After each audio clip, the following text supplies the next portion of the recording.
نحمده ونستعينه ونستغفره ونعوذ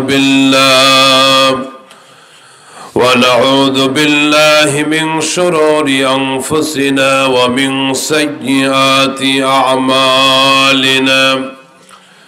من يهده الله فلا مضل له ومن يضلل فلا هادي له. ونشهد أن لا إله إلا الله وحده لا شريك له. ونشهد أن سيدنا وسندنا وحبيبنا وطبيبنا وطبيب قلوبنا ومولانا محمدا عبده ورسوله الذي أرسله بالحق بشيرا ونذيرا وداعيا إلى الله بإذنه وسراجا منيرا. أما بعد فقد قال الله تعالى في كلامه المجيد وفي فرقانه الحميد. সকলে জবান খুলে পড়ুন আউযু বিল্লাহি মিনাশ শাইতানির রাজীম। বিসমিল্লাহির রহমানির রহিম। فمن تبع هدايا فلا خوف عليهم ولا هم يحزنون. قال سيد الأنام وصاحب القرآن صلى الله عليه وسلم خيركم من تعلم القرآن وعلمه أو كما قال عليه الصلاة والسلام. صدق الله العظيم وصدق رسوله النبي الكريم ونحن على ذلك من الشاهدين والشاكرين. সকলে জবান খুলে পড়ুন আলহামদুলিল্লাহি রাব্বিল আলামিন। মুহাব্বতে সকলে একটু দুরুদে ইব্রাহিমি, যে দুরুদ আমরা নামাজের ভিতরে পড়ে থাকি, নবীজির প্রতি ভালোবাসা মহব্বত নিয়ে কেউ চুপ থাকবো না, সকলে দুরুদে ইব্রাহিমি পড়বো সকলে। আল্লাহুম্মা সাল্লি আলা মুহাম্মদ ওয়া আলা আলি মুহাম্মদ কামা সাল্লাইতা আলা ইব্রাহিম ওয়া আলা আলি ইব্রাহিম ইন্নাকা হামিদুম মাজিদ। আল্লাহুম্মা বারিক আলা মুহাম্মদ ওয়া আলা আলি মুহাম্মদ কামা বারাকতা আলা ইব্রাহিম ওয়া আলা আলি ইব্রাহিম ইন্নাকা হামিদুম মাজিদ। মোহাব্বতে একটু জিকির করি লা ইলাহা ইল্লাল্লাহ, জোরে ইল্লাল্লাহ, লা ইলাহা ইল্লাল্লাহ, লা ইলাহা ইল্লাল্লাহ, জোরে জোরে ইল্লাল্লাহ, লা ইলাহা। মোহাব্বতে লা ইলাহা ইল্লাল্লাহ, লা ইলাহা। ও আল্লাহ আল্লাহ জপো মন জপো আল্লাহ আল্লাহ আল্লাহ আল্লাহ জপো মন জপো আল্লাহ আল্লাহ, তোর জীবন হবে ফুলে ফুলে নূরে ও জালা, লা ইলাহা ইল্লাল্লাহ। জোরে আর জোরে লা ইলাহা ইল্লাল্লাহ, লা ইলাহা। সব থেকে দামি নামটা কার? এইভাবে বললে হবে না, ঈমান দীপ্ত আওয়াজে বলেন সব থেকে দামি নামটা কার? সব থেকে মধুর নামটা কার নাম? আল্লাহু আল্লাহু, কি যে মধুর নাম। আল্লাহু আল্লাহু, কি যে মধুর নাম। সোনা দানা টাকা পয়সাই হয় না তাহার দাম। আল্লাহু আল্লাহু, কি যে মধুর নাম। লা ইলাহা ইল্লাল্লাহ। জোরে আর জোরে লা ইলাহা ইল্লাল্লাহ, লা ইলাহা ইল্লাল্লাহ, লা ইলাহা। সুবহানাল্লাহ ওয়ালহামদুলিল্লাহ, লা ইলাহা ইল্লাল্লাহ। সুবহানাল্লাহ ওয়ালহামদুলিল্লাহ, লা ইলাহা লা ইলাহা ইল্লাল্লাহ মুহাম্মাদুর রাসূলুল্লাহ। সকলে পড়ি সাল্লাল্লাহু আলাইহি ওয়াসাল্লাম। সকল প্রশংসার মালিককে। একটু মুমিন মুজাহিদের মতো বলবেন, পেটের খোদাওয়ালা ভিক্ষুকের মতো নয়, মর্দে মুমিনের মতো জবাব দিবেন, সকল প্রশংসার মালিককে। সেই মহান মুনিবের দরবারে শুকরিয়া আদায় করছি, সকলে পড়ছি আলহামদুলিল্লাহ। পড়েন সকলে রব্বানা লাকাল হামদ হামদান কাসীরান তাইয়্যিবান মুবারাকান ফীহি। এবার বলুন তো, প্রশংসা করলাম কার? লাভ হলো কার? লাভ আল্লাহ। তো এই হিসাব ঘন্টা দিয়ে বয়ান করছে, এখনো সাইজ হন নাই আপনারা। বুঝে শুনে বলবেন, প্রশংসা করলাম কার? লাভ হলো কার? মসজিদের মালিককে। ব্যবহার করি কারা? কোরবানি দিই কার জন্য? গোশত খাই কারা? প্রশংসা করি কার?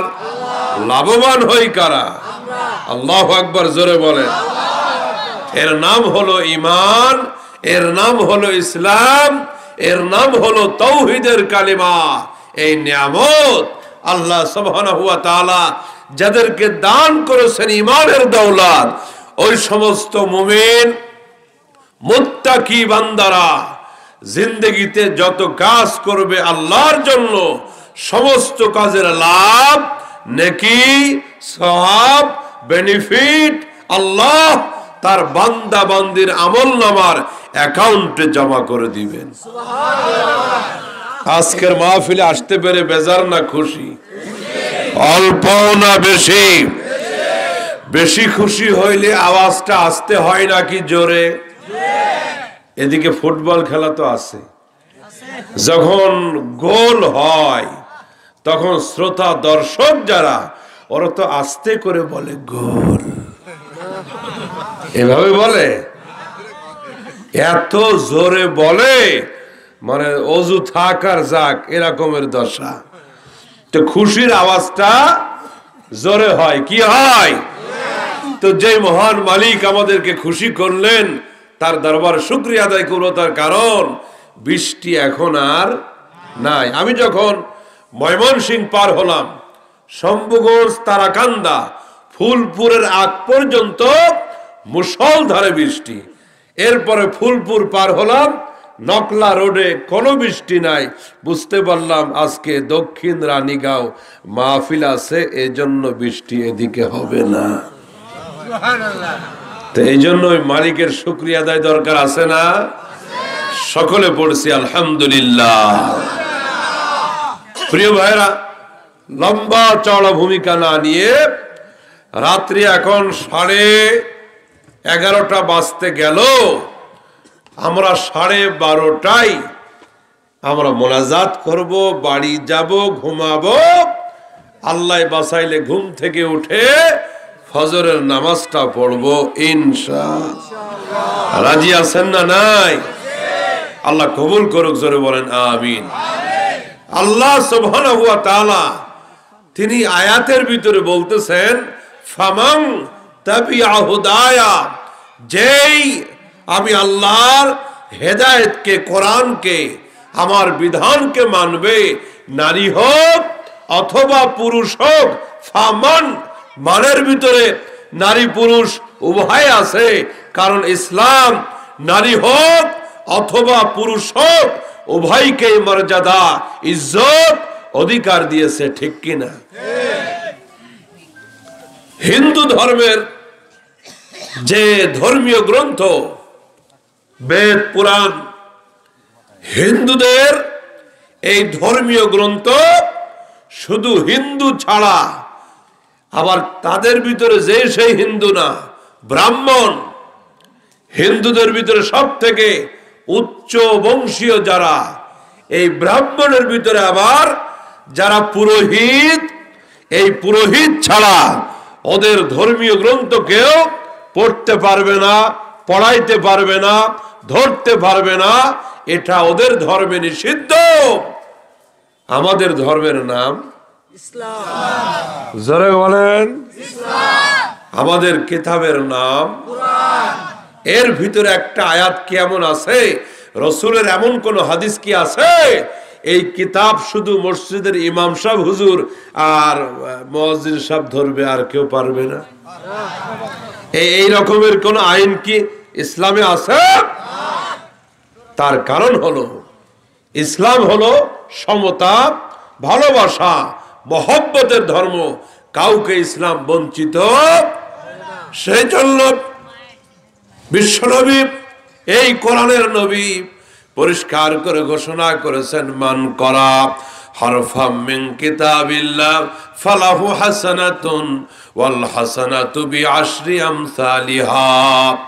রাসূল বলেছেন, এই কোরআন থেকে নারী হোক অথবা পুরুষ হোক, একটা অক্ষর যে তেলাওয়াত করবে, আল্লাহ রাব্বুল আলামিন তার আমলনামায় একটি নেকি লিখে দিবেন।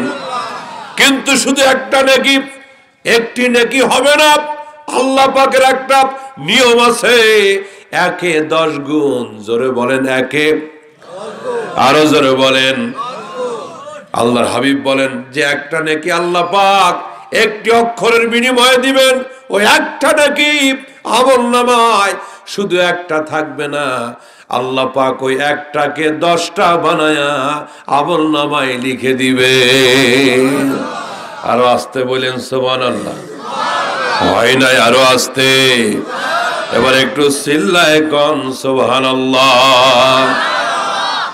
নারী আর পুরুষকে ভাগ করা হয় নাই, শুধু পুরুষ কোরআন পড়বে, নারীরা কোরআন পড়লে তাদেরকে কোনো নেকি দেওয়া হবে না। এই রকমের কোন আইন, কোন বিধান শরীয়তে নাই। সুবহানাল্লাহ। আল্লাহ রাব্বুল আলামিন বলতেছেন, ফামান তাবিআ হুদায়া ফালা খাউফুন আলাইহিম ওয়ালা হুম ইয়াহজানুন। যারা কোরআন মানবে, কোরআন দিয়ে জিন্দেগি পরিচালিত করবে, তাদের কোনো ভয় নাই, তাদের কোনো চিন্তা নাই, তাদের সমস্ত দুশ্চিন্তা দূর করে দিবে আল্লাহ। শান্তির স্বর্গরাজ্য হবে, কোনো চুরি থাকবে না, ডাকাতি থাকবে না। তার কারণ কোরআনের সমাজের মানুষগুলি আল্লাহওয়ালা, তাকওয়াওয়ালা হয়ে যায়। তারা কোনো অপরাধ প্রবণতা, কোনো পাপের কাছে তারা থাকে না। সম্মানিত ভাইয়ের আমার, তাহলে এই মুহূর্তে আমি আপনাদের কাছে জানতে চাই, আল্লাহ সুবহানাহু ওয়া তাআলা তার কালামের ভিতরে, কোরআনের ভিতরে যত বিধান দিয়েছেন, আইন দিয়েছেন, আমরা মানতে রাজি আছি না নাই? এই বিধান যদি তিতা লাগে, সবাই কয় নাই, কারণ তিতা ওষুধ সবাই খাইতে চাই।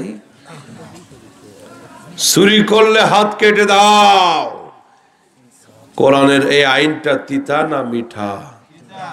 পিছনের ভাইরা, আপনারাও আমাদের লোক, আওয়াজ দিয়েন। কিন্তু জেনা করেছে, ব্যভিচার করেছে, পাথর দিয়ে মাটির সাথে নিক্ষেপ করে দাও। একজন জেনাকারকে দেখে গোটা দেশের সমস্ত জেনা বন্ধ হবে, জেনাকার সাবধান হয়ে যাবে। জেনা করেছে, পাথর নিক্ষেপ করে হত্যা করো। এই আইনটা তিতা না মিঠা? তিতা। তাহলে চুরি করলে হাত কাটো, জেনা করলে পাথর মারো। কেউ কারো নাক ভেঙেছে, তার নাকটা ভেঙে দাও। চোখ নষ্ট করছে, চোখটা নষ্ট করে দাও। ইসলামের এই তিতা বিধানগুলি 90 থেকে 92% মুসলিম রাষ্ট্রের ভিতরে পাশ হয় না। তার কারণ হলো তালচোর বেলচোর জুতা চোরের কিছু হবে না। এদেশের শিক্ষিত বড় বড় চোর, বড় বড় চেয়ারে যারা বসা, এক একজন ক্যাসিনো ব্যবসায়ী, এক একজন পতিতালয়ের মালিক, মদের বারের মালিক, ওই সমস্ত বড় বড় চোর ডাকাতেরা জানে কোরআনের এই আইনগুলি পাশ হলে আমাদের মুন্ডু থাকবে না। জোরে বলেন ঠিক কিনা? আর চুরির কাজে বিসমিল্লাহ বলা যায়? আরে কথা বলে না। চুরির কাজে বিসমিল্লাহ বলা যায়? সেজন্য ওরা বিসমিল্লাহ রাখতে চায় না। সংবিধান থেকে বিসমিল্লাহ উঠায় দাও, কারণ বিসমিল্লাহ থাকতে চোরদের বিপদ। ঠিক কিনা? বিসমিল্লাহর মালিক কে? এই বিসমিল্লাহর শেকড় কি আমেরিকায়, ভারতে? আরো সে, জোরে বলেন কোথায়? আরো সে। ভাইরা, বলতেছিলাম তিতা ঔষধ সকলে খাইতে রাজি। আপনারা ঘুমাচ্ছেন নাকি? জেগে আছেন তো ইনশাল্লাহ? 1 ঘন্টা ওয়াজ এখনো শুরু হয় নাই, মাত্র পাইলিং চলতেছে। পাইলিং ইনশাআল্লাহ সন্ধ্যার পর থেকে চিৎকার বাড়তেছেন। আলহামদুলিল্লাহ। এখানে প্রত্যেকটা চিৎকার মিজানের পাল্লায় হাসরের ময়দানে ওজন হবে ইনশাআল্লাহ। এটা কোনো নেতার নামের ক্যানভাসের চিৎকার নয়, এটা কোরআনের মাহফিলের চিৎকার। এই চিৎকারও কাজে লাগবে হাসরে ইনশাআল্লাহ। জোরে করে ইনশাআল্লাহ। তাহলে এই কোরআনে যত মেডিসিন আছে দিয়েছেন কে? আরো জোরে বলতে হবে কে? রব বলতেছেন, গোটা পৃথিবীর মানুষ পরিষ্কার করে শোনো, ওয়ানুনাজ্জিলু মিনাল কুরআনি মা হুয়া শিফাউ ওয়া রাহমাতুল লিল মুমিনিন। যে কোরআন নাজিল করলাম, সেই কোরআনের ভিতরে আমি আল্লাহ তোমাদের প্রতিষেধক দিলাম, তোমাদের ঔষধ দিলাম। এখন প্রশ্ন আসতে পারে, হুজুর আল্লাহ পাক কোরআনে ঔষধ দিয়েছেন, রোগের ট্রিটমেন্ট দিয়েছেন, কোন কোন রোগের চিকিৎসা? এখানে মাথা ব্যথা রোগী আছে, পেটে ব্যথা রোগীরা আছে, ডায়াবেটিক্সের রোগী আছে, পা ব্যথার রোগী আছে। কোন কোন রোগের ট্রিটমেন্ট দিলেন আল্লাহ। আমার ভাইরা, এই কোরআনকে যদি কেউ আমল করতে পারে, তাহলে শারীরিক রোগ ভালো হবে, শারীরিক মাথা ব্যথা ভালো হবে, পেটে ব্যথা ভালো হবে। কারণ এই কোরআনের ভিতরে আল্লাহ শারীরিক রোগেরও চিকিৎসা দিয়ে দিয়েছেন। কোরআনের প্রথমে একটা সূরা আছে, নাম কি? আরো জোরে বলেন, সকলে পড়েন আলহামদুলিল্লাহি রাব্বিল আলামিন আর রহমানির রহিম মালিকি ইয়াউমিদ্দিন ইয়্যাকা না'বুদু ওয়া ইয়্যাকা নাস্তাঈন ইহদিনাস সিরাতাল মুস্তাকিম সিরাতাল লাযীনা أنعمت عليهم গায়রিল মাগদুবি আলাইহিম ওয়ালাদ-দাল্লিন। সকলে বলেন আমিন। সূরা ফাতিহা তেলাওয়াত করলে কি পড়া সুন্নাত? আরো জোরে বলেন কি পড়তে হয়? আল্লাহর হাবিব বলেন সূরা ফাতিহা হলো একটি দোয়া, সূরা ফাতিহা হলো একটি মুনাজাত। যখন তোমরা সূরা ফাতিহা তেলাওয়াত করবা তখন তোমরা আমিন বলবা, কারণ এই পৃথিবীর কোন বান্দা বান্দি যখন সূরা ফাতিহা তেলাওয়াত করে রহমতের ফেরেশতারাও তারা আমিন বলে। রাসূল বলতেছেন ফেরেশতারা আমিন বলে। যখন ফেরেশতারা আমিন বলে তোমরাও আমিন বলবা। তাদের আমিনের সাথে তোমাদের আমিনটা যদি মিলে যায় আল্লাহ পাক এই দোয়াকে মঞ্জুর করে নেবেন, এই মুনাজাত আল্লাহ ফেরাবেন না। তাহলে এই যে সূরা ফাতিহা, ইমাম বুখারী রাহমাতুল্লাহি আলাইহি তার বুখারী শরীফের ভিতরে এই সূরা ফাতিহার প্রায় 60টি নাম আছে। একটা নাম না, যে লোকের ডিগ্রি বেশি, শিক্ষাগত যোগ্যতা বেশি, ওর ডিগ্রিও বেশি। সূরা ফাতিহা এত কার্যকারী, এত মর্যাদাবান। ইমাম বুখারী 60টির উপরে নাম আনছেন। ওই 60টি নামের ভিতরে আরেকটা নাম হলো সূরাতুশ শিফা, চিকিৎসার সূরা। সুবহানাল্লাহ। কিসের সূরা? রাসূল বলেন এই পৃথিবীর কোন আমার উম্মত যদি ভক্তি শ্রদ্ধার কমতি না থাকে তাহলে সূরাতুল ফাতিহা পড়ে পানিতে ফু দিয়ে অথবা রোগীর গায়ে ফু দিলে, দম করলে যদি ভক্তি শ্রদ্ধা কম না থাকে আল্লাহ পাক যত জটিল কঠিন রোগ হোক না কেন এই সূরার বরকতে সুস্থ করে দিবেন। নবীজির কাছে সাহাবায়ে কেরামের এক দল আসলো বকরির পাল নিয়ে, ছাগলের পাল নিয়ে, এসে বলছে রাসূলুল্লাহ এগুলি হাদিয়া পাইছি, উপঢৌকন পেয়েছি। রাসূল বলছে কোত্থেকে পাইলা? সাহাবায়ে কেরাম বলছে রাসূলুল্লাহ ট্রিটমেন্ট করছি, এক লোককে চিকিৎসা করছি। রাসূল বলছে আমাকে ঘটনা বলো।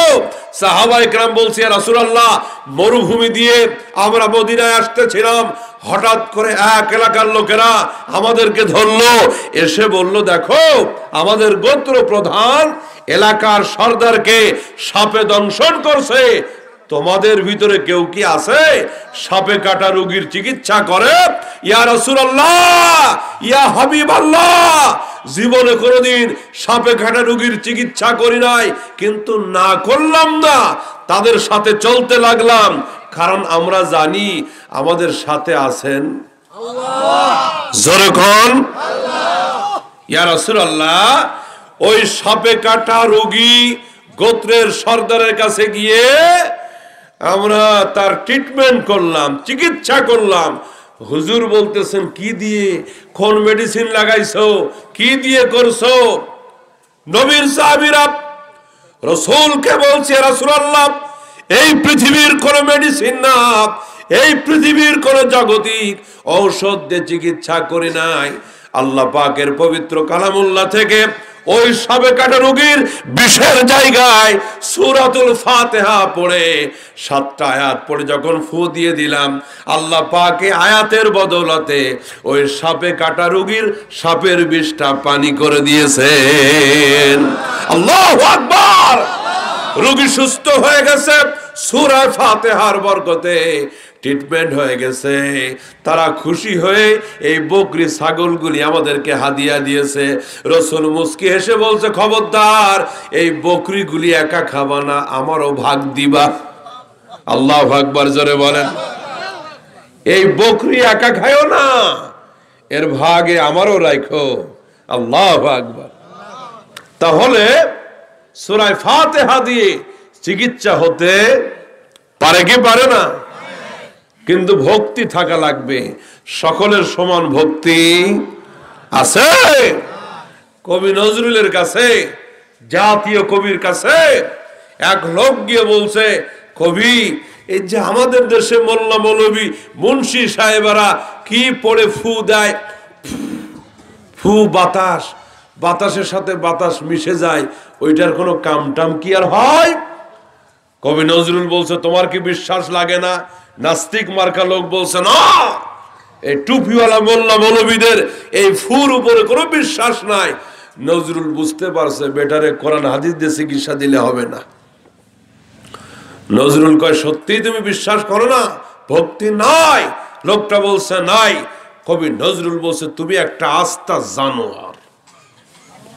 আস্তা একটা, আসলে জানোয়ার একটা ফার্সি শব্দ, জানওয়ার প্রাণওয়ালা, কোনো গালিগালাজ কিন্তু না। জানোয়ার মানে প্রাণী, সেই হিসেবে আমরাও এক একজন এক একটা জানোয়ার। মানে জানোয়ার মানে প্রাণওয়ালা, এটা কোনো গালাগালির কিছু। কিন্তু আমাদের দেশে জানোয়ার কইলে আনোয়ার রাগ হয়ে যায়। কথা কোন ঠিক কিনা? কবি নজরুল একটা বুদ্ধি করছে। আর কি? নজরুল বলছে তুমি একটা জানোয়ার। বলতে দেরি হয়েছে, ওই লোকের চেহারা টেহারা রাগে লাল হয়ে গেছে। জানোয়ার, আমাকে জানোয়ার বলছো? নজরুল কয় মারি নাই, থাপ্পড় দি নাই, গুতা মারি নাই, কিচ্ছু করি নাই, খালি একটা শব্দ বলছে জানোয়ার। লোকটা বলছে শব্দের কারণে তো মেজাজটা গরম হয়ে গেছে। নজরুল বলছে মিয়া, আমার মুখের একটা শব্দে একটা কথায় এত তেজ রাগ হয়ে তোমার চেহারার রং পাল্টে গেছে। মোল্লা মৌলবীরা যার কথা দিয়ে ফু দেয় ও কথার মালিক আল্লাহ। আমার কথার যদি এত পাওয়ার, ওই আল্লাহর কথায় এর থেকে 1000 গুণ বেশি পাওয়ার। আল্লাহু আকবার। লোকটা বলছে নজরুল কত জায়গায় গেলাম, এত সুন্দর জবাব কেউ দিতে পারে নাই। এখন বুঝছি কোরআনের আয়াতের পাওয়ার আছে না নাই। যেই রকমের রোগী ওই রকমের ঔষধ মাঝে মাঝে দেওয়া লাগে। কোরআন হাদিস দিয়ে সবার বুঝ জোরে বলেন হয়। সৈয়দ শাহ আতাউল্লাহ বুখারী, তিনি একজন ভারতের বিখ্যাত আলেম। ওই রকমের নাস্তিক মার্কা একটা লোক গিয়ে বলছে হুজুর আপনি তো কত মাসলা দেন, ফতোয়া দেন, আজকে আমার একটা ফতোয়া দেন, রমজান মাসে কি খাইলে রোজা ভাঙে না। কারবার দেখছেন? আচ্ছা আপনারা আমারে কোন রোজা থেকে রমজান মাসে কি খাইলে রোজাটা ভাঙে না, আমি 2 টাকা পুরস্কার দেবো, এরকম একটা খাওয়ার কথা কোন আসেনি? জোরে কোন আছে? লোকটা বলছে কি খাইলে রোজা ভাঙে না, এই রকমের খাওয়ার কথা বলেন। সৈয়দ শাহ আতাউল্লাহ বুখারী বুঝতে পারলেন এরও কোরআন হাদিস দিয়ে সাইজ করা যাবে না।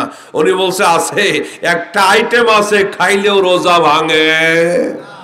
লোকটা বলছে তাড়াতাড়ি কোন দরকার, এখনই খামো। আতাউল্লাহ শাহ বুখারী পায়ের জুতাটা খুলে ওরা সামনে নিয়ে কয় এই জুতা দিয়ে রোজা অবস্থায় তোরে 100টা পিঠা খাওয়ামো, রোজা ভাঙবে না। তোরে 100টা জুতার বাটি খাওয়ামো, রোজা ভাঙবে না। এই হলো টিট ফর টাট। কিছু লোকের একটু শক্ত ওষুধ দিয়ে বোঝানো লাগে।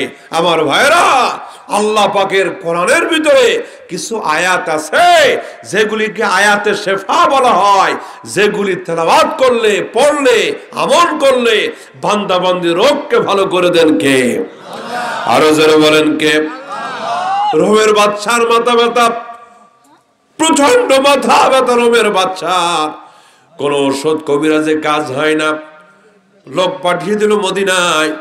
একটু মদিনার প্রেসিডেন্ট, মদিনার খলিফার কাছে গিয়ে বলো আমার মাথা ব্যথার কোন ট্রিটমেন্ট দিতে পারে কিনা। মদিনার খলিফা তখন হযরত ওমর, অর্ধ জাহানের খলিফা তিনি। লোকটা এসে বলছে আমিরুল মুমিনিন, আমাদের রোমের বাদশার মাথা ব্যথা ভালো হয় না। হযরত ওমর একটা টুপি বানায় দিলেন। ওই টুপিটা বাদশা মাথায় দিল। যতক্ষণ টুপিটা মাথায় থাকে মাথা ব্যথা থাকে না, টুপিটা খুললেই মাথা ব্যথা শুরু হয়ে যায়। কি আছে টুপির ভিতরে, কি হিকমত কারামতি টুপির ভিতরে দেখার জন্য রোমের বাদশা টুপিটা খুলে দেখলো ওর ভিতরে কোনো ঔষধ মেডিসিন না, ওর ভিতরে ছোট্ট একটা চিরকুট কাগজের টুকরা। ওই টুকরার ভিতরে রাখা বিসমিল্লাহির রহমানির রহিম। পড়েন বিসমিল্লাহির রহমানির রহিম। জোরে বলেন সুবহানাল্লাহ। আমার ভাইরা, এই কোরআন দিয়ে মাথা ব্যথা ভালো হবে, এই কোরআন দিয়ে পেটে ব্যথা ভালো হবে, এই কোরআন দিয়ে গর্ভবতী মায়ের ট্রিটমেন্ট হবে, এই কোরআন দিয়ে বহু রোগের চিকিৎসা হতে পারে, এই কোরআনের আয়াতুল কুরসি পড়লে জিন শয়তান পালায়ে যাবে। আল্লাহ রাব্বুল আলামিন বলেন ওয়ানুনাজ্জিলু মিনাল কুরআনি মা হুয়া শিফাউন ওয়া রাহমাতুল লিল মুমিনিন। এই কোরআন মুমিনদের জন্য সেবা, মুমিনদের জন্য রহমত। কিন্তু অন্য আয়াতের ভিতরে আল্লাহ বলেন ওয়া শিফাউল লিমা ফিস সুদুর। পৃথিবীর মানুষ চরব শুধু মাথা ব্যথা, পেটের ব্যথা এইগুলি শুধু ভালো হবে না, আমার কোরআন দিয়ে অন্তরের রোগেরও চিকিৎসা হবে। কোন জায়গার রোগ বলে না? আচ্ছা, চুরি করা এটা কি এই উপরের রোগ না ভিতরের রোগ? জেনা করা ভিতরের রোগ, মাপে কম দেওয়া ভিতরের রোগ, গীবত করা ভিতরের রোগ, মানুষকে ঠকানো ভিতরের রোগ। সবার জোরে বলেন ঠিক কিনা? রব্বে কারিম বলেন যদি আমার কোরআনটা অন্তরে লাগাইতে পারো, তোমার হৃদয়ে যদি কোরআনটা লাগাইতে পারো, আমি আল্লাহ পাক তোমার দিলের সমস্ত রোগটা ভালো করে দিব। জোরে বল সুবহানাল্লাহ। এখন আসেন, আল্লাহর কোরআনের মেডিসিন অন্তরে লাগাইতে রাজি আছেন না? নাই। ঔষধ যদি তিতা লাগে, আমি এই প্রশ্ন আবার করছি, ঔষধ যদি তিতা লাগে তবুও কি নেবেন? দুইটা হাত তুলে দেখান কারা কারা রাজি। আল্লাহু আকবার। হাত নামার বাজান। তিতা ঔষধ সহজে কেউ খেতে চায় না। এক ছেলে অসুস্থ, খুব জ্বর, মাশাআল্লাহ প্যান্ডেল আবার মোটামুটি ভরে গেছে, আলহামদুলিল্লাহ বলেন। যারা এদিক সেদিক গেছিল চলে আসছে, আমরা আপনাদের রুচি থাকতে থাকতে বিদায় দিব ইনশাআল্লাহ। আর আমাদের একটু আগে গেলে আমাদেরও সুবিধা। আপনাদের ওয়াজ করলে যত বেশি অসুবিধা, আপনাদের অসুবিধা হইলে আমাদের সুবিধা, তাড়াতাড়ি যাইতে পারি। কারণ আপনাকে একদিন, আমাদের কিন্তু ব্যাক দিন। গতকালও মাহফিল করেছি কাপাসিয়া গাজীপুর, এর আগের দিন মাহফিল করেছি এই যে শ্যামগঞ্জ পূর্বধলা, এর আগের দিন মাহফিল করেছি কিশোরগঞ্জ তাড়াই। আল্লাহ হেফাজত করলে আগামীকাল ত্রিশাল একটা, ফুলপুর একটা, পরশু আবার সেই কুমিল্লা, এরপরে যশোর, রাজশাহী, চট্টগ্রাম, কক্সবাজার। আপনাদের একদিন, আমাদের ব্যাক দিন। এই জন্য খুব বেশি জোর দিয়ে দিয়ে আপনাদের আটকায় রেখে 3.5 ঘন্টা ওয়াজ করার অত শখ আমাদের। তবে যতক্ষণ আল্লাহ কবুল করে আমি আছি, আপনারাও ইনশাআল্লাহ। তিতা ঔষধ সহজে কেউ খেতে চায় না। এক ছেলের জ্বর, এখন জ্বর হইলে মুক্তিতা, জ্বরের ট্যাবলেট আরো, কথা কয় না, জ্বরের ট্যাবলেট আরো ওয়াজ হবে 50-50। খাবে না, ওষুধ খাবে না, ওরা মাও ছাড়বে না। শেষমেশ বুদ্ধি করে মা একটা মিষ্টির ভিতরে ট্যাবলেট দিছে ঢোকায়, ছেলে তা জানে না। ছেলেকে ডাক দিয়ে বলছে, বাবা এটা হলো টাঙ্গাইলের বিখ্যাত চমচম, তুমি কি খাবা? ছেলে বলতেছে, মা সারা জীবন টাঙ্গাইলের চমচমের নামই শুনছি, জীবনে কোনোদিন খাই নাই। আপনারা খাইছেন তো? আল্লাহ দিলে খাইছেন তো? সব জেলায় কিছু না কিছু আল্লাহ রাখছে, বিখ্যাত কিছু।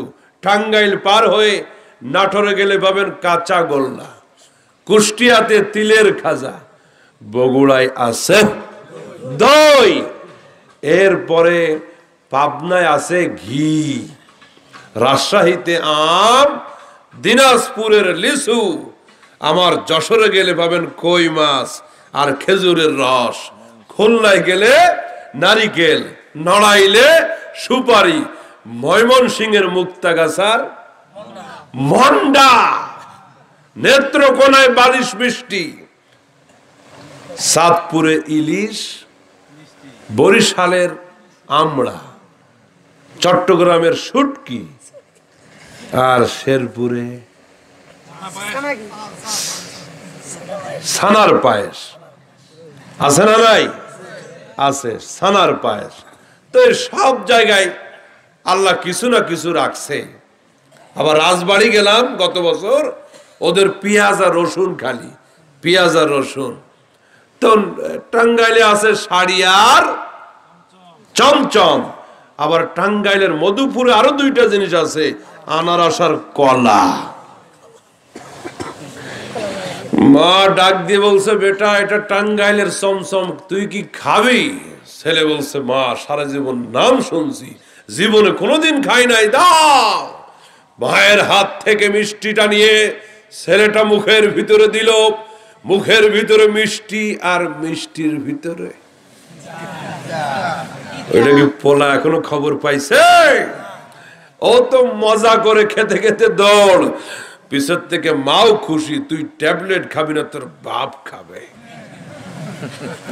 কিছুক্ষণ পরে মা লক্ষ্য করে দেখে ছেলেটা আসতেছে, মায়ের সামনে এসে হাতের মুঠিটা খুলে দিয়ে বলছে, মা সমসমটা খুব মজা ছিল, ওর ভিতরের বিচিটা খুব তিতা।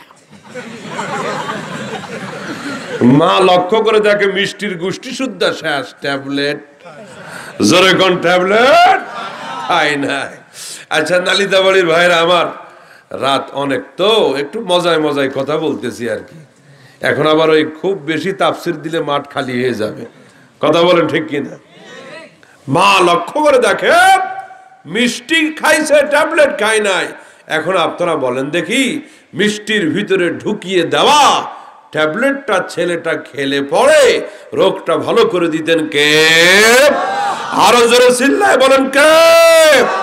ঠিক তেমনি ভাবে 30 পারা কোরআনের ভিতরে সূরা ফাতিহা থেকে নাস পর্যন্ত যত বিধানগুলি, আদেশগুলি, নিষেধগুলি, যত হুকুমগুলি আল্লাহ পাক দিলেন, যত মেডিসিন দিক নির্দেশনা দিলেন, এইগুলি যদি আমরা মানতে পারতাম, আমল করতে পারলাম, আল্লাহর কসম করে বলি 90 থেকে 92 ভাগ মুসলিম রাষ্ট্রে সোনার বাংলা শুধু নামে সোনার বাংলা হতো না, এদেশের মানুষগুলো সোনার মানুষ হয়ে যেত। কথা বলতে হবে ঠিক কিনা? ফামান তাবিআ হুদায়া ফালা খাউফুন আলাইহিম ওয়ালা হুম ইয়াহজানুন। চুরি থাকবে না, ডাকাতি থাকবে না, চরিত্রহীনতা থাকবে না, ধর্ষণ থাকবে না, যুবতী মেয়েটা একা একা মাদ্রাসা স্কুলে যাইতে ভয় পাবে না, লক্ষ টাকার বান্ডিল রাস্তার পাশে পড়ে থাকবে, কেউ হাতে তুলে নিবে না, কেউ পকেটে তুলবে না, কারণ সে জানে আমার ভিতরে কোরআন আছে, আর যার ভিতরে কোরআন থাকবে সে জানে এই টাকাটা ব্যাগে ভরলে দুনিয়ার রবে হয়তো দেখবে না, আমার আরশের মালিক রবে দেখবে, রবে হয়তো ধরবে না, কিন্তু রবের সিসি ক্যামেরায় ধরা পড়ে যাবে, ঠিক কিনা? এই অনুমতির নাম হলো কোরআন।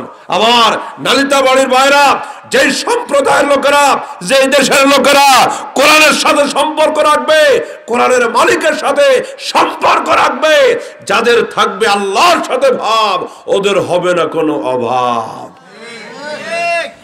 বলেন, যাদের থাকবে আল্লাহর সাথে ভাব, ওদের হবে না কোনো অভাব।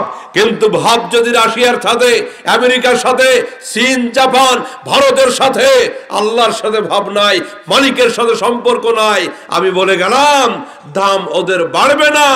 রবের সাথে ভাব যাদের, দাম তাদের বাড়বে।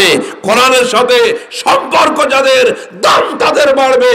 কোরআনের সাথে, কোরআনের মালিকের সাথে যাদের সম্পর্ক নাই, ওদের দাম কমবে, পেঁয়াজের দাম বাড়বে। এদেশে দিন দিন মানুষের দাম কমতেছে না বাড়তেছে? হ্যাঁ, জবাব দিয়েন, জবাব দিয়েন। এদেশে দিন দিন নুনের থেকে খুন সস্তা হয়ে গেছে, ঠিক কিনা? মানুষের দাম না বাড়লেও পেঁয়াজের দাম কিন্তু কমে না, ঠিক কিনা? নালিতা বাড়িতে সর্বোচ্চ কত হয়েছে? 220, 250 পর্যন্ত কোথাও কোথাও হয়েছে।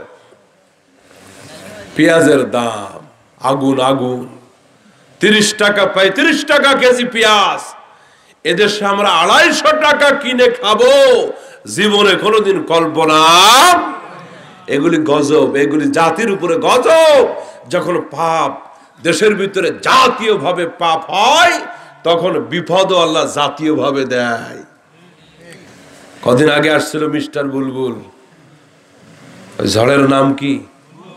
বুলবুল চৌধুরী।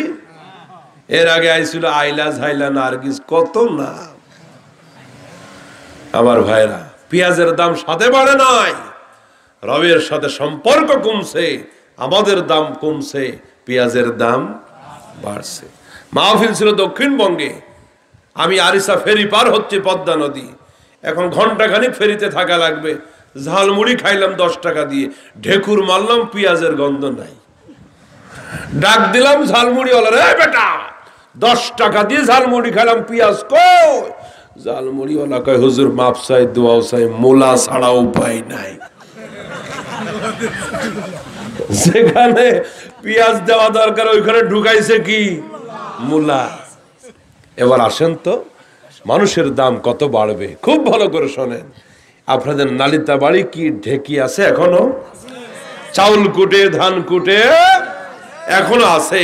যদি কোনোদিন না থাকে আমাদের ঢাকায় গিয়ে আমার ফোন দিবেন, সোজা জাদুঘরে নিয়ে দেখাই দিব। বাংলাদেশ থেকে যা কিছু হারায় যায় শেষমেশ পাওয়া যায় জাদুঘরে। জোরে বলেন কি ঘরে? আমার ভাইয়েরা, এই কোরআনের সাথে রবের সাথে সম্পর্ক যারা রাখে তাদের কত দাম বেড়ে যায়। আল্লাহর সাথে ভাব থাকলে তাদের অভাব থাকে না। এই যে আমরা ভাবি বলি, ভাবি, এই ভাবিটা ভাইয়ের সাথে ভাব, সেজন্য কথা কয় না। জীবনে কোনোদিন চিনি না, জানি না, ওই বাড়িতে যাই নাই, খাই নাই, 3 কথার কবুল হইল, ভাইয়ের সাথে ভাব হলো, উনি হয়ে গেল ভাবি, উনি হয়ে গেল ভাবি। হঠাৎ তালাক হয়ে গেছে, ভাবির গায়ে ভালো কাপড় নাই, সোনো নাই, পাউডার নাই, কিচ্ছু নাই। খবর নিয়ে জানা গেল আগের মতো ভাব, কথাবার্তা পরিষ্কার। আজ এত অশান্তি একমাত্র কারণ শান্তির পাওয়ার হাউস যেখানে, ওইখানে আমাদের সম্পর্ক। আমার সন্তান দরকার, টাকা হয় না, টাকা দরকার। আমি 2 রাকাত নামাজ পড়ে মসজিদে আল্লাহর কাছে চাই না, আমি চলে যাই কোন জায়গায় বড় খাজা বাবার দরবার আছে। আসতে বলেন কেন? কপাল পোড়া জাতি। যেখানে শান্তির দরকার, যেখানে চাওয়া দরকার, সেইখানে যায় না, বাবাদের কাছে যায়। ভালো করে শুনবেন, এভাবে শান্তি পাওয়া যাবে। শান্তি দেওয়ার মালিক কে?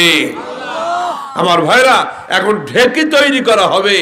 এখন ঢেকি তৈরি করতে গেলে গাছ কাটা লাগবে। মিস্ত্রি গাছ কাটলো, ফিনিশিং দিয়ে ঢেকি বানাইলো, একটু কাঠ বেঁচে গেল। বাড়ির মুরব্বি দাদা মিস্ত্রির কাছে গিয়ে বলে, এই বেঁচে যাওয়া কাঠটা নষ্ট করে দিও না, ফেলে দিও না। আমার 2টা নাতি মক্তবে কোরআন পড়ে, বহুদিন থেকে বলেছে, দাদা আমাদের 2 ভাইয়ের জন্য 2টা রেহেল কাঠ বানায় দিবা। ও মিস্ত্রি, এই বেঁচে যাওয়া কাঠ দিয়া 2টা সুন্দর রেহেল বানাও।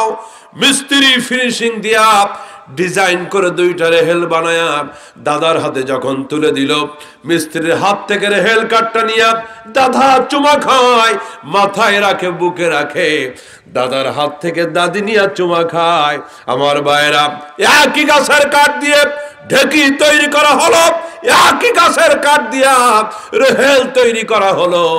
রেহেলের উপরে সুমার উপরে সুমা, আর ঢেকির উপরে কতক্ষণ? ঢেকির উপরে লাথি কি খুচরা নাকি পাইকারি? আরো জোরে জোরে বলো। একই গাছের কাঠ দিয়া ঢেকি তৈরি করা হলো, ঢেকির উপরে লাঠির উপরে লাঠি। জীবনে 1000 লাঠি দিয়া একটা সুমাকেও দেয় না। আর আল্লাহর কোরআনের জন্ম থেকে মৃত্যু পর্যন্ত ইচ্ছা করে একটা পাও দেয় না। ভুল করে যদি কোরআনের রেহেলে পা লেগে যায়, আল্লাহর কাছে মাপ চায়, রেহেলে চুমা খায়। আমার দালিতা বাড়ির ভাইরা, ওয়াজ তো বেশি লাগবে না, 2-একটা কথা বুঝলে সহজ।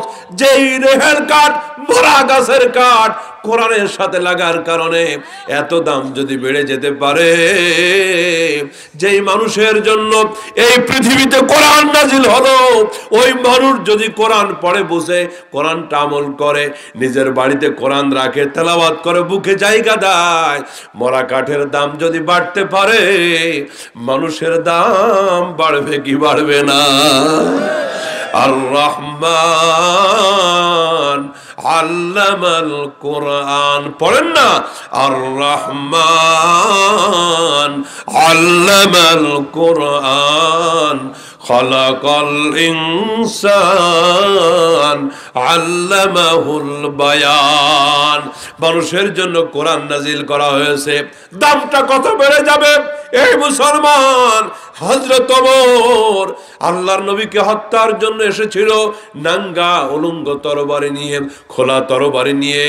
সে ওমর যখন কালিমা পড়ল, সে ওমর যখন মুসলমান হয়ে গেল, হৃদয়ে কোরআন জায়গা দিয়ে দিল, দাম কত বেড়ে গেল। আল্লাহর হাবিব বলেন, লাউ কানা বাদি নাবিয়্যুন লাকানা ওমর, আমার পরে পৃথিবীতে নতুন কোন নবী হবে না, রাসূল পৃথিবীতে হবে না। আল্লাহ পাক যদি কাউকে নবী বানাতেন, ওমর নবী হয়ে যেত। সুবহানাল্লাহ। বাড়ি গিয়ে বলেন জোরে কোন সুবহানাল্লাহ। নবীর পরে কোন নবী? কাদিয়ানি তো নবী।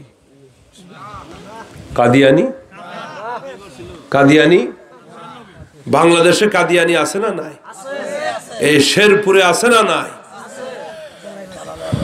আমার দিকে তাকান। আমরা পরিষ্কার করে একটা কথা বলতে চাই, রাষ্ট্রকে, সরকারকে, দেশের মানুষকে আমরা সব সাহায্য করব। আমার রসুলের নবুয়তের উপরে আঘাত করবে কোন জালেম, এটা আমরা সহ্য করব না।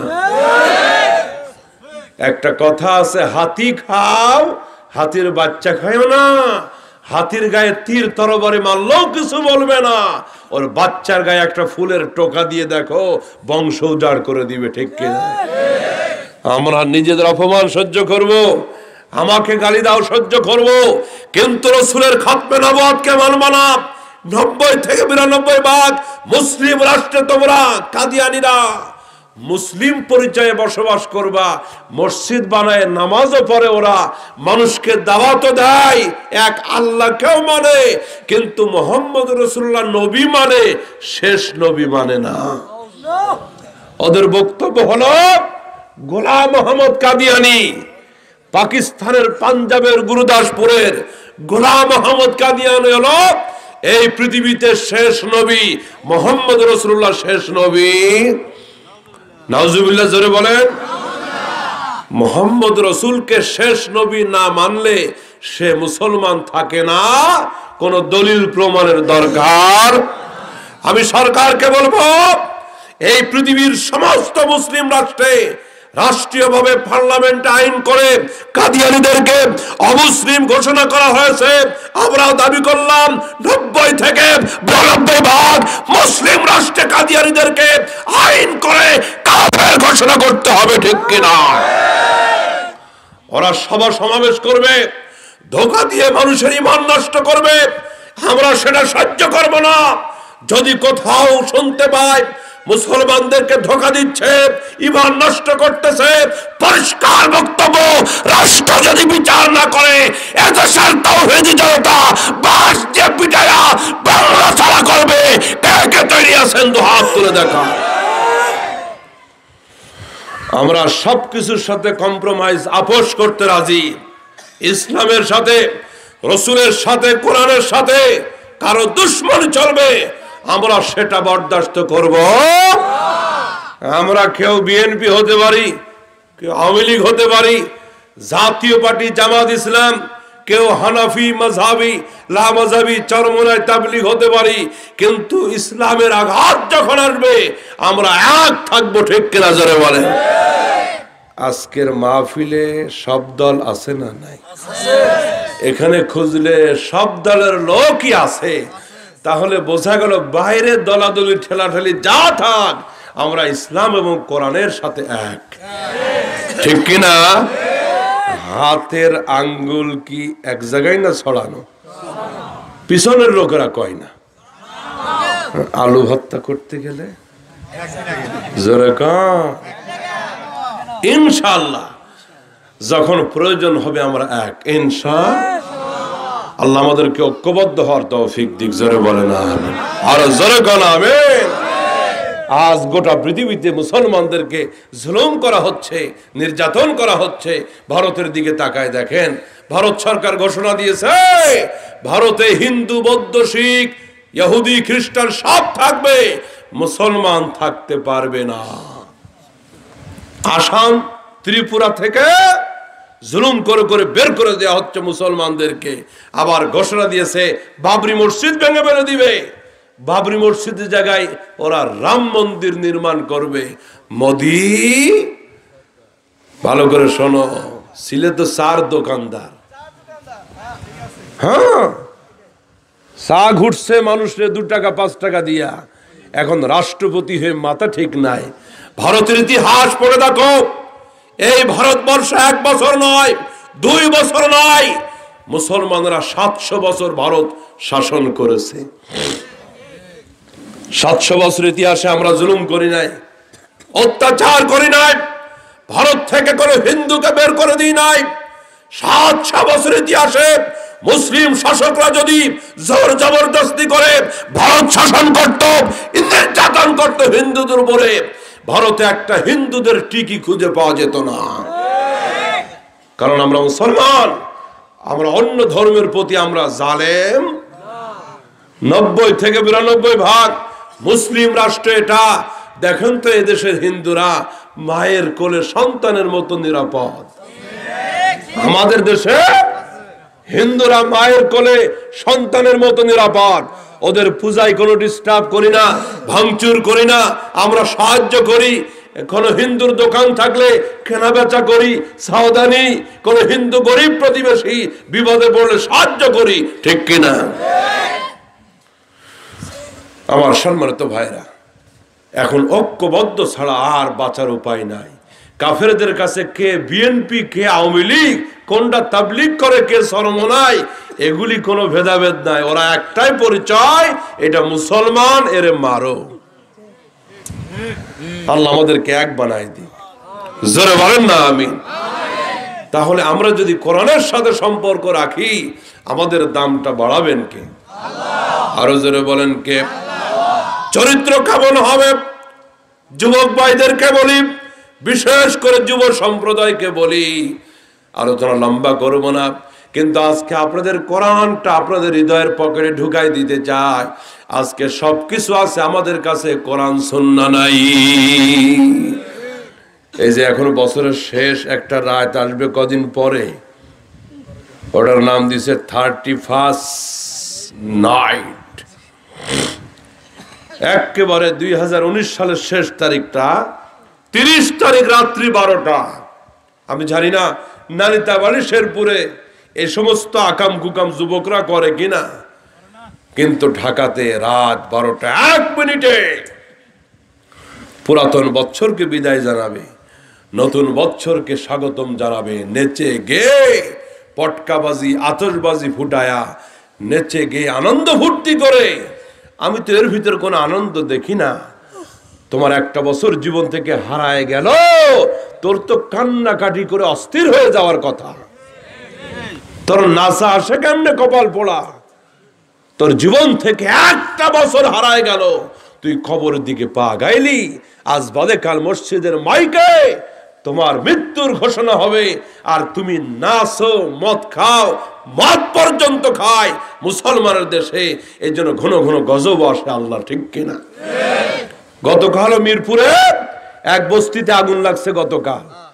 হ্যাঁ, আমি তখন মাহফিল করে যাচ্ছি, কাপাসিয়ার মাহফিল শেষ করে, নাচে, মদ খেয়ে মাতাল হয়ে রাত 12টার পরে নাচে।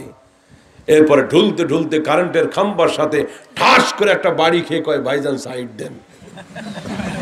কপাল পোড়া জাতি। আল্লাহ আমার যুবকদেরকে হেদায়েত দিক, জোরে বলে না। আসেন, যে সমাজটা কোরআনের সমাজ, ওই সমাজের মানুষের চরিত্র কেমন হবে, এই কথাটা বলেই দোয়ার দিকে যায়। হযরত ওমর তিনি যখন হয়ে গেলেন আমিরুল মুমিনিন, খলিফাতুল মুসলিমিন, তিনি একদিন কাঁদতেছেন, চোখ থেকে টপ টপ করে পানি পড়ছে। লোকেরা প্রশ্ন করছে, আমিরুল মুমিনিন আপনি কাঁদেন কেন, মনে কষ্ট? অর্ধ পৃথিবীর খলিফা হযরত ওমর বলছেন না, মনের ভিতরে কোনো কষ্ট না, অতীত জীবনের কথা মনে পড়ে গেছে। আমি ওমর তো উঠে রাখাল ছিলাম, বকরির লাগাল ছিলাম, ঠিক মতো উট বকরি চড়াইতে পারতাম না, কিন্তু কোরআনের বদৌলতে, ইসলামের বদৌলতে আল্লাহ রাব্বুল আলামিন আমাকে অর্ধ দুনিয়ার খলিফা বানিয়েছেন। জোরে জোরে বলেন সুবহানাল্লাহ। হযরত ওমর কাঁদতেছেন আর বলতেছেন, আজকে বকরির রাখাল থেকে আমি ওমর অর্ধ দুনিয়ার খলিফা হলাম, এর একমাত্র কারণ হলো কোরআন। আল কোরআনের সৈনিক আমি নেই তো পরাভয়, আল কোরআনের সৈনিক আমি নেই তো পরাভয়, এক আল্লাহর গোলাম আমি, এই তো পরিচয় আমার, এই তো পরিচয়। বলেন, আল কোরআনের সৈনিক আমি নেই তো পরাভয়, এক আল্লাহর গোলাম আমি, এই তো পরিচয় আমার, এই তো পরিচয়। মারহাবা। চরিত্র কেমন হয়ে গেল রে ভাই? যে সমাজটা কোরআনের সমাজ, যে রাষ্ট্র কোরআনের রাষ্ট্র, ওই রাষ্ট্রের প্রেসিডেন্ট থেকে নিয়ে রাখাল কৃষক পর্যন্ত আল্লাহ ওয়ালা হবে, নাফরমানি করবে না, কোনো পাপ করবে না, অপরাধ করবে না, কারণ কোরআন তাকে বলে দিবে এই পৃথিবীর কোন সিসি ক্যামেরা তোমার দেখে না, কিন্তু আরশে আজিমের সিসি ক্যামেরা দেখে। ঠিক না? জামালপুরের ডিসি রে ধরছিল কিসে? CC camera. হ্যাঁ, জামালপুরের ডিসি ধরা খাইছে সিসি। ভাই, খুশি হওয়ার কিছু নাই। এরকমের প্রত্যেকটি মানুষের সাথে একটা সিসি ক্যামেরা আছে। হয়তো আজকে উনি ধরা খাইছে দুনিয়ার সিসি ক্যামেরায়, একদিন হাসরের ময়দানে প্রত্যেকটি মানুষের আমলনামা ওপেন করে দেওয়া হবে, সব দেখা যাবে। কাজেই আমি একটা পাপ করে এই কথা মনে করা যাবে না কেউ দেখে নাই, না, বড় সিসি ক্যামেরায় রেকর্ড হয়ে গেছে। হযরত ওমর তিনি যখন মদিনার খলিফা, ছদ্মবেশে, ভিখারির বেশে, তালিযুক্ত পোশাক পরে তিনি ঘুরতেছেন, মরুভূমি পাড়ি দিয়ে তিনি একটা জায়গায় গেলেন, পাহাড়ের কাছে এক রাখালকে দেখলেন, কালো কুৎসিত রাখাল। হযরত ওমর রাখালের কাছে গিয়ে আগে সালাম দিলেন, আসসালামু আলাইকুম। রাসূল বলেছেন, আল বাদিউ বিসালাম বারিউম মিনাল কিবর, যে ব্যক্তি আগে সালাম দিবে দিল থেকে অহংকার দূর হয়ে যাবে। সুবহানাল্লাহ, জোরে বলেন সুবহানাল্লাহ। তাহলে সালামকে অপেক্ষা করবেন না, কি আগে দিবেন ইনশাআল্লাহ। আবার সালামও তো ঠিক মতো পারি না, সালামটা শুদ্ধ করে দিই। অনেকের সালাম শুদ্ধ হয় না, পিছন থেকে বলে হ্যালো স্যার কম। এই রকমের সালাম মার্কেটে আছে না? আসসালামু আলাইকুম, সালাম আলাইকুম, চলো কম, এই রকমের বহু রকমের সালাম। শোনেন, সালাম শুদ্ধ হতে হবে। সালাম মানে শান্তি। আর আসসালামু যদি বলেন তাহলে তুই মর। আসসালামু আলাইকুম তোমার প্রতি শান্তি, আসসালামু আলাইকুম তাড়াতাড়ি মরো। ভালো করে শুদ্ধ করে সালাম দিবেন। আমি দিচ্ছি, আমার সাথে দেন আপনারা। ফাঁক দিয়ে একটা আমল শুদ্ধ হোক, ভুল দূর হোক। প্রত্যেকটা মাহফিল থেকে দুই একটা আমল যদি, সুন্নত যদি আমাদের ঠিক হয়ে যায়, এটা বড় পুঁজি হবে ইনশাআল্লাহ। সুন্দর করে সালাম দিবেন। মা বোনেরা পর্দার ভিতরে আস্তে আওয়াজে আপনারাও প্র্যাকটিস করতে পারেন। আসসালামু আলাইকুম। কেউ চুপ থাকবে না, সিনটা ভুল হয়, সিনটা ঠিক মতো উচ্চারণ হয় না। কদিন আগে এক নেতা জামালপুরে আমার আগে বক্তব্য রাখতে গেল 5 মিনিট, কি যে সালাম দিল, সালাম আলাইকুম বিসমিল্লাহির রহমানির রহিম, একেবারে বিসমিল্লাহটারে সাইজ করে ফেলে দিল। খবরদার, খবরদার আমার ভাইরা, এই মুহূর্তে যারা আমার সামনে আছেন ভুল করবেন না, সুন্দর করে দিবেন এভাবে। হ্যাঁ, আসসালামু আলাইকুম। আসসালামু আলাইকুম। আবার মাশাআল্লাহ, সবাই আবার। হ্যাঁ, এবার আমি সালাম দিব, আপনারা জবাব দিবেন। জবাব জবাব আপনারা জবাব দিবেন। আসসালামু আলাইকুম। হুদাই এতটুকু আর একটু বাড়াই দেবেন না? আরে কেউ কিছু হাদিয়া দিলে তারা যদি কিছু দেন, এটা একটু বাড়াই দেওয়া লাগে মিয়া। হ্যাঁ, আবার দেন। আসসালামু আলাইকুম। মাশাআল্লাহ, এবার আপনারা সালাম দেন। ওয়া আলাইকুমুস সালাম ওয়া রাহমাতুল্লাহি ওয়া বারাকাতুহু। আল্লাহ আমাদেরকে শুদ্ধভাবে সালামের সুন্নতটা জিন্দা রাখার তৌফিক দাও। জোরে জোরে কোন আমিন। আজই বাড়ি গিয়ে সালাম দিব। রাজি আছেন না? নাই সন্তান যারা বাবা মাকে সালাম দিবেন, বাবা মা সন্তানকে সালাম দিবেন।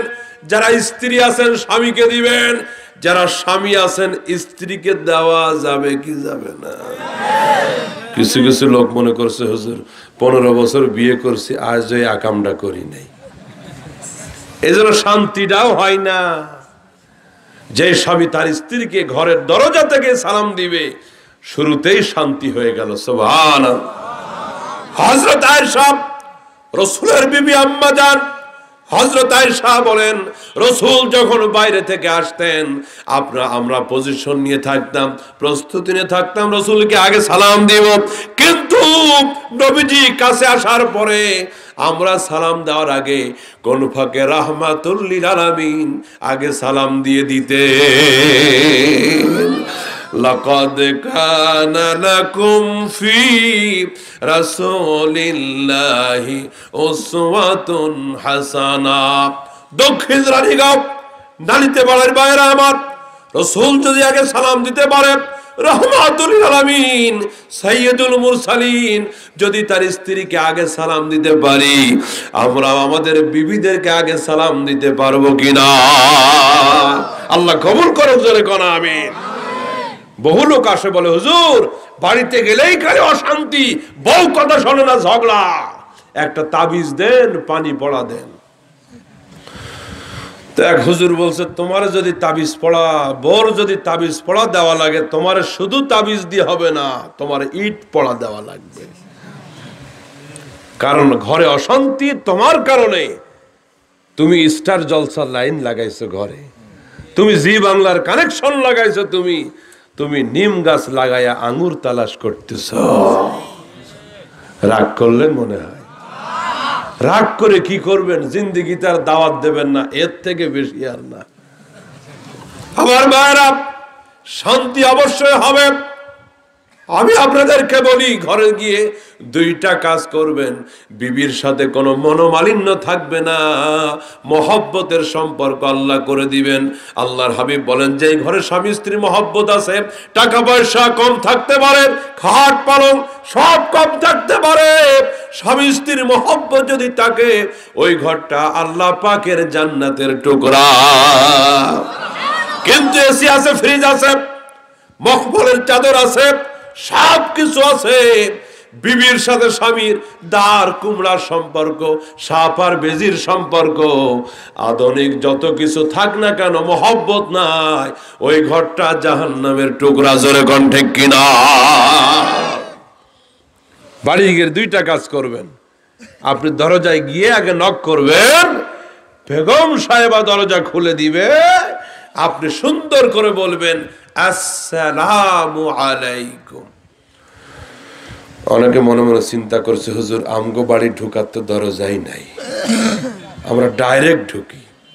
আপনি যদি ডাইরেক্ট ঢুকে যান, তো ডাইরেক্ট বেগমকে দেখলে আগে বলবেন কি? আসসালামু আলাইকুম। এরপরে মুস্কি হেসে, এই চাচা মিয়ারা এদিকে তাকান, মুস্কি হেসে বলবেন, আব্দুল্লাহর মা তুমি ভালো আছো? মনটা ভালো? আল্লাহর কসম করে বললাম, কোনো হাসি তামাশা না। আপনার বিবি সারাদিন কষ্ট করছে, আপনার কাপড় পরিষ্কার করছে, উঠান পরিষ্কার করছে, সকাল থেকে সন্ধ্যা পর্যন্ত ঘাম ঝরানো পরিশ্রম করেছে। আপনি স্বামী দূর থেকে এসে একটা সালাম দিবেন, আর যদি বলেন তুমি কেমন আছো, শরীরটা ভালো, এই বিবির মনের সমস্ত কষ্টগুলি দূর হয়ে যাবে। এগুলো তো ইসলাম। শুধু নামাজ পড়বো, হজ করলাম, এটাই ইসলাম নয়। জীবনের প্রতিটি ক্ষেত্রে ইসলাম আছে না নাই? কিন্তু আমরা তো সালাম দিই না, বিবিকে একটু আদর করে বলিও না আছো কেমন। আমরা করি কি, ঝগড়া করছি দোকানে, ফিনিশিং মারি ঘরে, বাড়িতে এসে দরজায় নক করছি, বেগম হয়তো একটু ব্যস্ত, খুলতে দেরি হয়েছে, কি এর সালাম কালাম, ও বেটি খুলতে দেরি হয়েছে, এত দেরি লাগছে কেন? বিবিও চিন্তা করছে আল্লাহ গজব একটা নামছে, আজকে আর শান্তি হবে। এগুলি আমাদের আচরণ। খবরদার খবরদার, এই সমস্ত আচরণ করবেন না। উনি আপনার সহধর্মিণী, এই পৃথিবীতে আপনার সাথী। যদি এই পৃথিবীতে স্বামী স্ত্রী আমল করতে পারেন, আল্লাহকে খুশি করতে পারেন, আল্লাহ পাক পরকালেও একই জান্নাতে জায়গা করে দিবেন। জোরে বলেন সুবহানাল্লাহ। আমার ভাইরা, সেই দিকে যাব না, রাত্রি লম্বা হয়ে যাবে। হযরত ওমর রাখালকে আগে সালাম দিলেন। আমার সাথে আবার বলেন, আজ থেকে সালামের আমলটা করবেন তো? সবাই মিলে একটু জোরে আরেকবার সালাম দেন না? মাশাআল্লাহ মাশাআল্লাহ। আবার এবার আমি সালাম দিই, জবাবটা আসসালামু আলাইকুম। মাশাআল্লাহ। এই ওয়াজগুলি কি দরকার আছে না? যেরকম দরকার আছে না নয়? হযরত ওমর আগে সালাম দিলেন, রাখাল কালো কুৎসিত। হযরত ওমর বলছে, বেটা তোমার নামটা কি বলো তো? রাখাল বলছে, আমার নাম আবু মাহজা। আচ্ছা আবু মাহজা, এই মদিনার খলিফার নাম কি তুমি কি জানো? খলিফা নিজে কিন্তু দাঁড়ানো ছদ্মবেশে, উনি আজকে জানতে চান